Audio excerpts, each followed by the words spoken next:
할렐루야. 오늘은 복음과 고난이라는 주제로 함께 말씀을 나눕니다. 사도 바울의 영적인 아들이고 수제자인 디모데에게 보낸 두 편의 편지가 두 권의 성경이 되었습니다. 첫 번째 보낸 편지가 디모데 전서고, 이제 오늘부터 공부하는 두 번째 편지가 디모데 후서입니다. 디모데 후서에는 그가 이제 마지막 순교하기 전에 남긴 글이기 때문에 그의 사랑하는 영적인 아들인 디모데에게 사도 바울이 자기 있는 마음 그대로 마지막 나누고 싶은 그 이야기를 다 전하고 있습니다. 먼저 사도 바울이 디모데의 신앙의 배경에 대해서 언급하는 장면이 1장 앞부분에 나옵니다. 3절로부터 말씀을 제가 보겠습니다. 내가 밤낮 간구하는 가운데 쉬지 않고 너를 생각하여 청결한 양심으로 조상적부터 섬겨오는 하나님께 감사하고 내 눈물을 생각하여 너 보기를 원하면 내 기쁨이 가득하게 하려 함이니 이는 내 속에 거짓이 없는 믿음이 있음을 생각함이라. 이 믿음은 먼저 내 외조모 로이스와 내 어머니 유니게 속에 있더니 내 속에도 있는 줄을 확신하노라. 여기 보니까 사도 바울이 밤낮으로 그 영적인 아들이며 제자인 디모데를 위해서, 그의 사역을 위해서 하나님께 간구했다. 여러분, 우리의 기도는 하나님이 들으시고 반드시 응답하십니다. 이 간구라고 하는 것은 일상적인 대화의 기도가 아니라 간절히 주 앞에 부르짖어 기도하는 것인데, 사도 바울이 기도할 때마다 하나님, 나의 사랑하는 제자 디모데가 귀한 사명 잘 감당하게 하여 주옵소서. 디모데는 그 믿음을 그의 외가로부터 이렇게 물려받아서 정말 신실하게 하나님 앞에 쓰임을 받고 있습니다. 하나님 함께하여 주옵소서. 그런데 디모데는 외가 쪽에 그 신앙의 유산을 물려받았어요.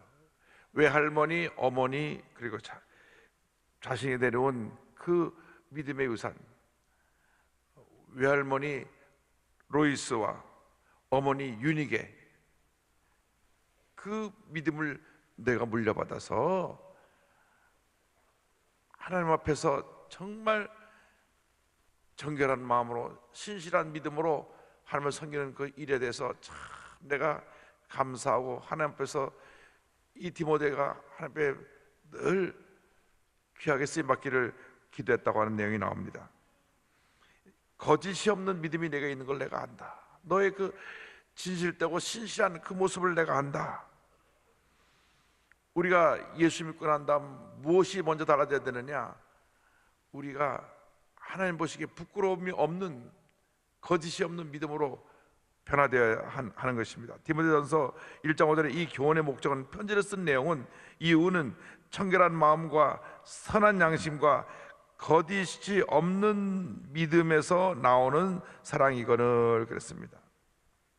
이 믿음이 갑자기 뚝 떨어진 것이 아니라 그 외할머니가 눈물로 기도하고 어머니가 눈물로 기도해서 오늘의 디모데를 만든 것입니다. 하나님께서 특별히 각 가정에 어머니에게 기도하는 사명을 부여해 주셨어요. 아무래도 가정의 가장인 아버지는 나가서 사업도 해야 되고 가정을 위해서 돈을 벌기 위해서 직장도 가고, 그러다 보니까 사회적인 활동이 많다 보니까 자녀를 위해서 시간을 내서 기도하는 시간이 상대적으로 어머니보다 부족합니다. 물론 요즘 어머니도 맞벌이 하지만은,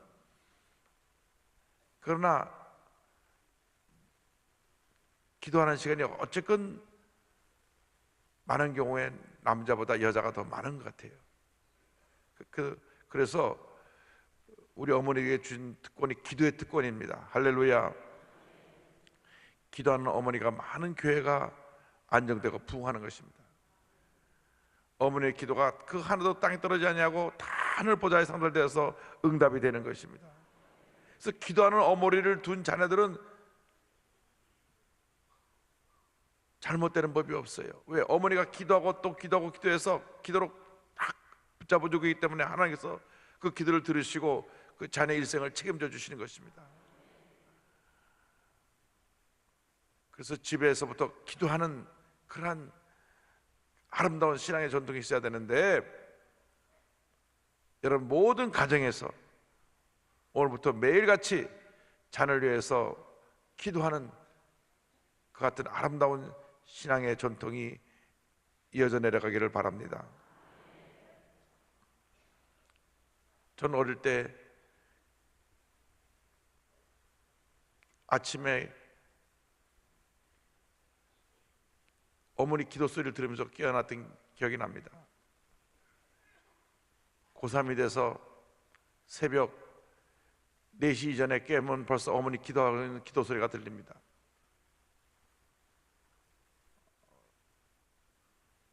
늘 먼저 기도하고 계셨어요.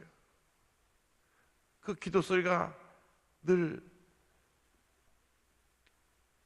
귀에 들려왔고, 그 기도를 들으면 뭔가 내 마음이 편안해지고 기쁘고, 오늘도 하나님 나와 함께 하시고 은혜 주시겠구나 하는 그런 마음에, 든든한 마음을 가지고 하루를 출발했던 기억이 납니다.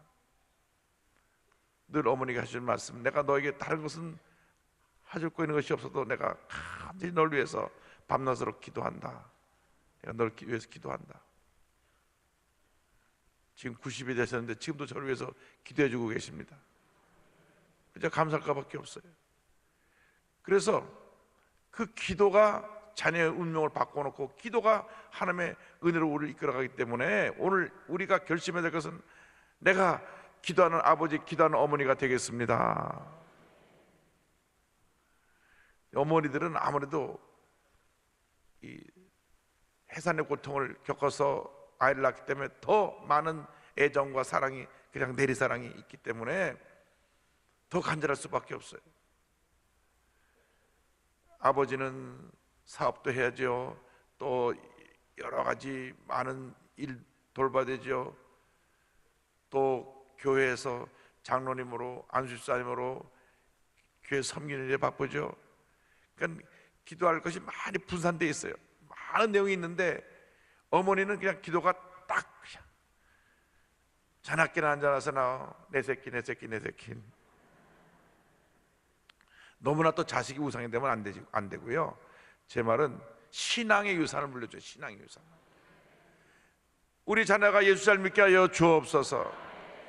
하나님 앞에 인정받고 쓰임받게 하여 주옵소서. 잘못된 길로 가지 않게 하여 주시고, 혹시 잘못된 길로 갔더라도 다시 붙잡아서 바른 길 가게 하시고, 하나님을 위해서 귀하게 쓰임받게 하여 주시옵소서. 그래서 우리가 우리의 신앙의 유산을 우리 자녀들에게 물려줘야 돼요. 다른 거 물려주면 싸움 난다니까요. 신앙을 물려줘야지. 예수 잘 믿게 해주는 것보다 더 큰 유산이 없어요. 그래서 우리들이 앞으로 새로운 60년을 써나가기 위해서 중요한 것은 우리 교회 다음 세대가 은혜 가운데 잘 성장해서 이 교회를 위해서 충성해야 되는데, 오늘 우리 한국교회 위기가 뭐냐? 전국에 있는 5만 5천 교회에 교회 학교가 없는 교회가 절반이 넘는다는 거예요. 교회 학교가 없어요. 왜? 아이들이 없으니까. 아이들이 교회를 안 옵니다. 흥미를 잃어버렸습니다. 이게 많은 책임이 부모에게 있어요. 첫째로 부모님이 아이를 많이 안 낳아서도 문제가 있고, 둘째로는 아이를 낳아도 신앙생활에 그 아이들이 교회를 안 나온 것에 대해서 안타까움이 없습니다. 나중에 아이가 예수 안 믿고 잘못되고 큰 사고를 치면 그때 후회해요. 아이고, 어릴 때부터 교회 잘 다니게 할걸. 어릴 때부터 교회 나와서 성령 체험하고 나면 평생 하나님 붙들어 주신다니까. 왜? 하나님의 은혜가 늘 있기 때문에 자기가 잘못 가는 거 알고 다시 돌아와요. 그렇게 하면 안 된다는 걸 압니다. 한번 호기심으로 잠깐 옆으로 빠졌다가도 다시 돌아옵니다. 왜? 신앙의 유산을 물려받았기 때문에. 그래서 우리가 새로운 60년을 써나기 위해서 꼭 필요한 것이 여러분의 자녀들이 이 교회 와서 신앙생활을 잘할 수 있도록 부모님들이 아이들을 교회로 이끌어와야 돼요. 지역적으로 좀 멀면은 지성전으로 그 아이들을 꼭 교회학교를 보내서 신앙생활을 하게 해야 됩니다. 그런데 존 스타트 목사님이 이와 같은 말씀하셨습니다. 지금의 디모델을 만드는 데 영향을 끼친 요소를 살펴보면 하나님의 주권과 인간의 책임이 결합되어 있음을 알 수 있다. 어머니와 외할머니는 디모데에게 성경을 가르치고 그가 회심하도록 인도했다. 바울은 디모데를 그리스도에게 인도하고 그를 위해서 기도하고 권면을 아끼지 않았다. 하나님은 디모데가 안수를 받을 때 특별한 은사를 주셨다. 한편 디모데는 자기 안에 있는 하나님의 은사가 계속 타오르도록 스스로 노력했다. 우리도 마찬가지다. 우리가 받은 은사가 하나님이 직접 부어주신 것이든 부모와 친구, 스승을 통해 간접적으로 얻은 것이든 우리는 하나님의 은혜에 협력하고 내면의 불이 계속 타오도록 스스로 훈련해야 된다. 우리가 예수 믿고 구원받는 하나님의 전적인 은혜인데 그것으로 다 되는 것이 아니라 내가 더 예수 잘 믿으려고 노력을 하고 더 말씀을 묵상하고 기도하고 가족이 자녀를 위해서 기도하고 하는 우리가 은혜에 대한 감사의 반응이 있어야 열매를 맺게 된다는 것입니다. 제가 말씀드렸죠. 훈련 없는 군대가 전쟁에서 무너지고 망하는 겁니다. 강한 훈련이 강한 군사를 만드는데 우리 예수 믿고 나서 영적인 강한 훈련을 통해서 기도 훈련, 말씀 훈련, 교회 봉사 훈련, 전도 훈련을 통해서 우리가 영적으로 새로워질 때 위로부터 하나님의 은혜가 임하고 내가 열심을 주며 섬길 때 하나님께서 우리 삶 가운데 큰 축복을 부어주시는 것입니다. 그래서 이제 우리가 주님을 섬길 때 하나님이 주신 마음을 갖고 섬겨야 되겠다. 1장 7절을 보면 하나님이 우리에게 주신 것은 두려워하는 마음이 아니요 오직 능력과 사랑과 절제하는 마음이니. 여기 두려움을 물리치라 그랬습니다. 두려움. 물을 지킬 만보다 내 마음을 지켜라 그러는데 사람의 마음에 두려움이 들어오고 염려, 근심, 걱정이 들어오면 건강하던 사람도 그냥 건강이 무너지고 병이 들고 매사에 의욕이 없고 문제를 헤어나지 못하는 것입니다. 왜? 마음의 염려과 걱정을 이기지 못하기 때문에. 그래서 여호수아가 가나안 땅에 들어갈 때 다른 말씀은 2번밖에 강조 안 했어요.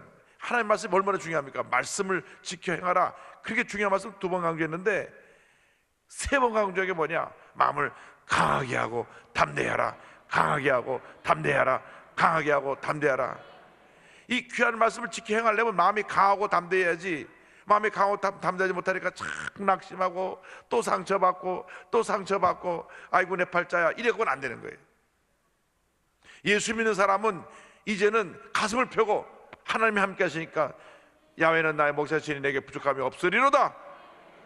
강하고 담대한 믿음으로 나아갈 때 하나님의 은혜를 도와주실 줄 믿습니다. 두려움을 물리쳐야 돼요.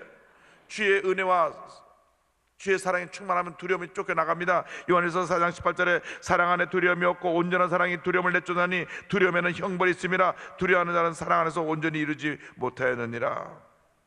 두려움을 물리치고 그 다음에 능력과 사랑과 절제하는 마음을 가져라. 능력. 사도행 1장 8절에 오직 성령이 너에게 마시면 너희가 권능을 받고 예루살렘과 사마리아와 온 유대와 사마리아와 땅까지 이르러 내 증인이 되리라.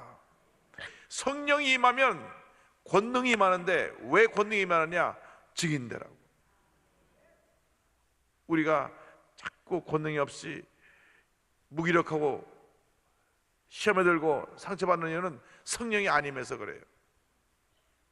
성령이 임해야 권능이 임하고 권능이 임해야 증인된 사명을 감당할 수 있습니다. 주여 우리를 날마다 성령으로 충만케 하여 주옵소서. 그 다음에 우리에게 필요한 사랑입니다. 사랑. 성령의 열매죠. 오직 사랑, 성령의 열매는 사랑과, 성령의 열매가 9가지에 사랑과 희락과 화평과 오래 참음과 자비와 양선과 충성과 온유와 절제인데, 첫 번째 열매가 사랑이에요. 마지막 열매가 절제예요. 그래서 그 다음 절제에 대해서 말합니다. 5장 22절, 오직 성령의 열매는 사랑과 희락 화평으로 참, 맨 끝에 절제니 이 같은 것을 금지할 법이 없느니라. 사랑으로 출발해서 절제로 마쳐요. 근데 이것이 전체가 한 열매예요. 사랑, 희락, 화평, 오래 참음, 자비, 양선, 충성, 온유, 절제. 절제는 뭐냐? 내가 하고 싶은 대로 다 하는 게 아니라 내 자신을 잘 조절해서 내 감정도 잘 다스리고, 먹고 싶은 것도 먹을 만큼만 먹고 잘 다스리고, 먹는 것만 보면 눈이 떠져가지고 자다가도 벌떡 해서 또 먹고, 이래가지고는 우리가 우리 자신을 제대로 조절할 수가 없는 거예요. 그래서 모든 것을 절제를 해야 돼요. 말이 많은 사람은 말이 적도록 절제해야 돼요. 왜? 말이 많으면 실수가 따르게 돼 있어요. 어떤 사람은 전화를 걸면 30분이고 1시간이고 계속 또 하고 또 하고 또 하고 또 하고. 그래서 전화는 다 바쁜데 짧게 용건만 딱 2, 3분만 해야지.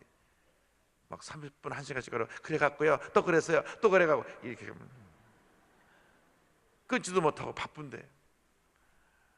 제가 미국에서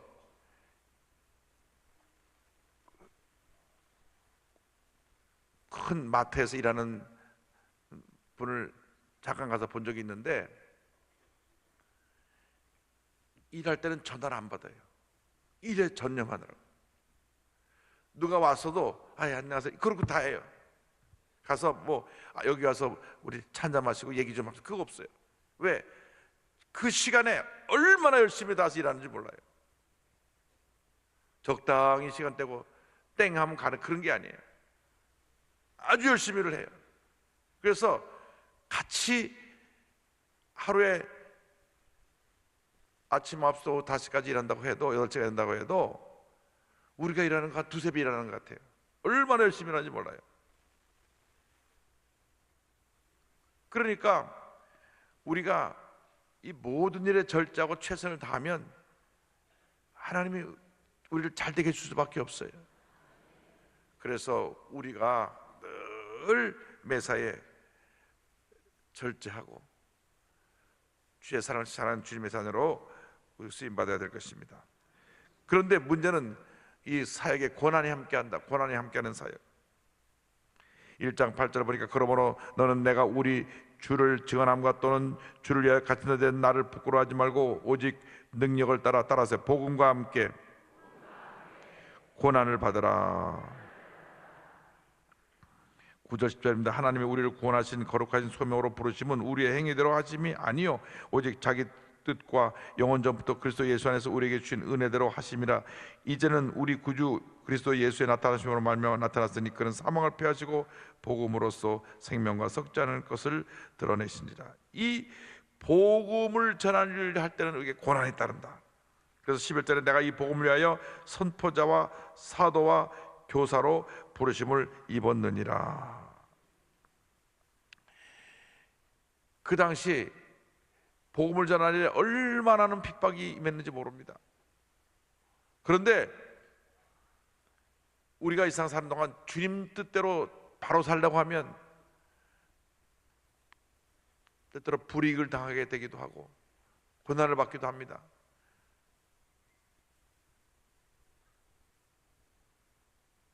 미신을 섬기는 직장에, 그런 사장이 있는 직장에 취직을 하면 참 어려워요. 제가 언젠가 말씀드렸습니다만 증거가 없어졌어요. 옛날에는 대한항공에서 큰 비행기 사고 들어오면 비행기 앞에서 이렇게 고사를 지냈어요. 하고 대자 하나 이렇게 놓고 그래요.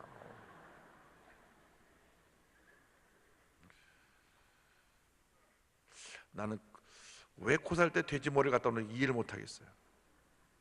돼지 머리를 갖다 놓고,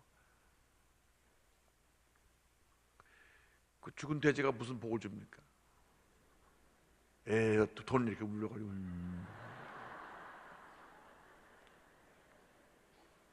사람들이 이렇게 어리석어요. 그 최첨단 비행기가 뜨는데 돼지머리가 무슨 상관이 있는 거예요. 그런데 문제는 회장부터 모든 임원이 나서 절을 하는데, 이거 비행기 돌 때마다 가서 절을 하려면 그 교회 장로님이 거기 지금 전문대 이 골치 아픈 거예요. 근데 그 조회장님이 그 장로님을 불러가지고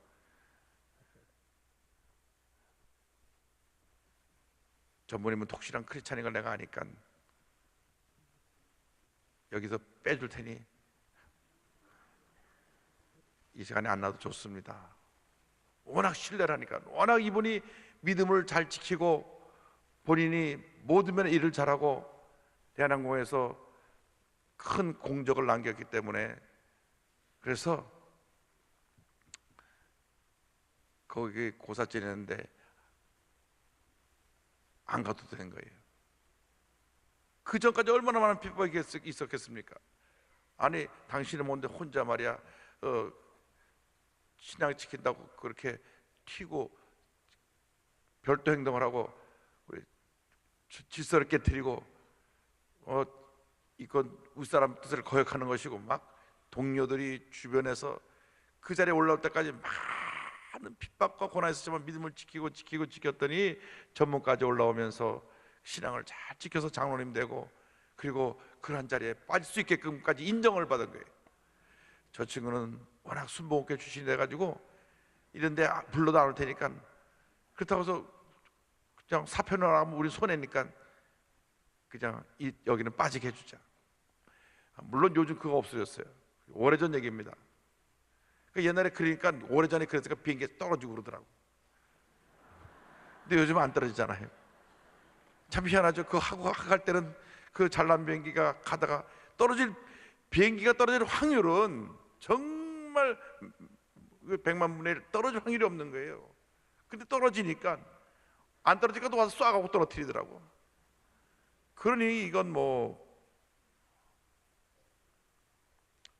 그래서 우리가 기억해야 될 것은, 어떤 이렇게 신앙을 지켜서 환란이 나고도 믿음을 지켜야 돼요. 타협하면 안 돼요. 한번 타협하면 매번 끌려나가야 돼요. 매번 가서 절해야 돼요. 매번 가서 앞에서 처음에 아예 난 못합니다, 난 사표럼 사표지 못합니다 딱 지켰으면 그게 되는데, 우리나라에서 공사할 때, 건축할 때 이 건설업자, 공사 받는 사람이 꼭 하기 전에 먼저 그거 갖다 놓고 해요.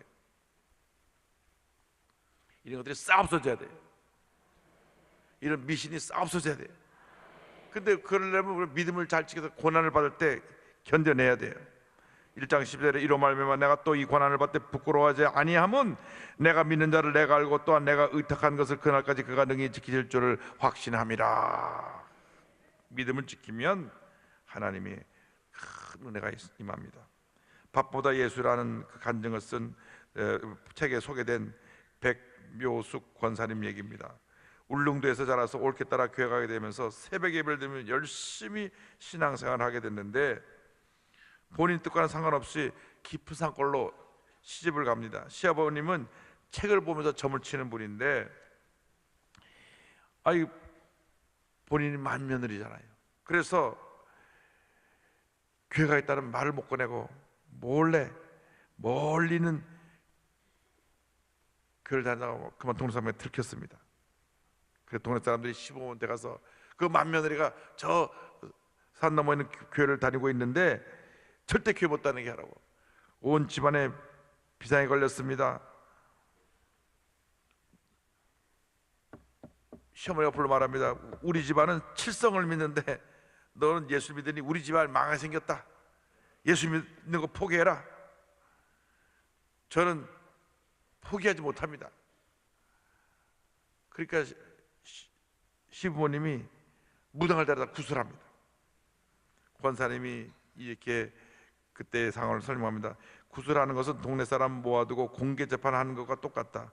내가 예수가 된 것이 문제라는 점을 동네 사람들에게 인식시키고 예수 믿는 것을 부끄럽게 여기도록 만드는 공개 재판이다. 만약 내가 계속 예수를 믿는다고 하면 마을 사람들은 모두 내 적이 될 분위기였다.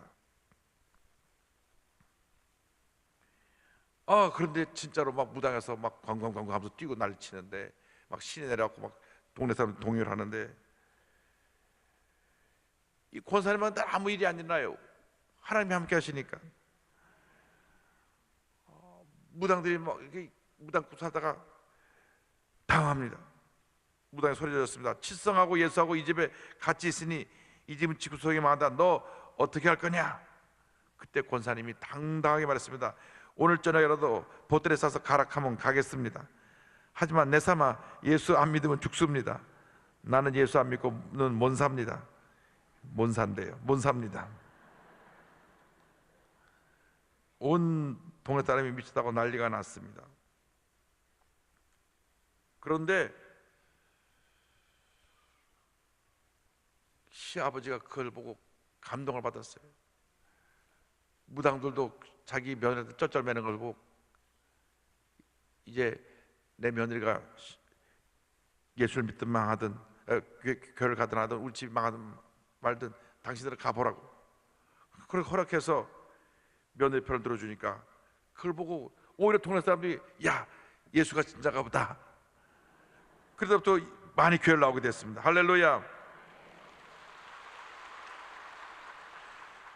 놀라운 것은 그날 밤 이후 그 자리에 앉아있던 사람 중 굉장히 많은 사람이 교회에 나오기 시작했다는 점이다. 나는 전도를 하지 않았으나 당시 나의 결단이 전도 열매가 되었다. 목숨 걸고 신앙을 지키기만 하면 역사는 하나님이 이루신다는 것을 그때 깨달았다. 그렇게 예수 믿지 말라고 다고치던 시어머니가 회개하고 96세까지 살다 천국 가셨고, 또한 이 권사님의 믿음을 보고 삼남인 중 첫째, 셋째, 막내, 사위가 다 죄종이 됐어요. 할렐루야.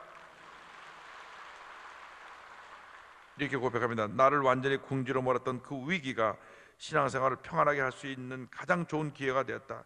고난이 와도 하나님만 의지하면 그 고난이 축복으로 바뀐다는 사실을 그 사건을 통해 확신했다.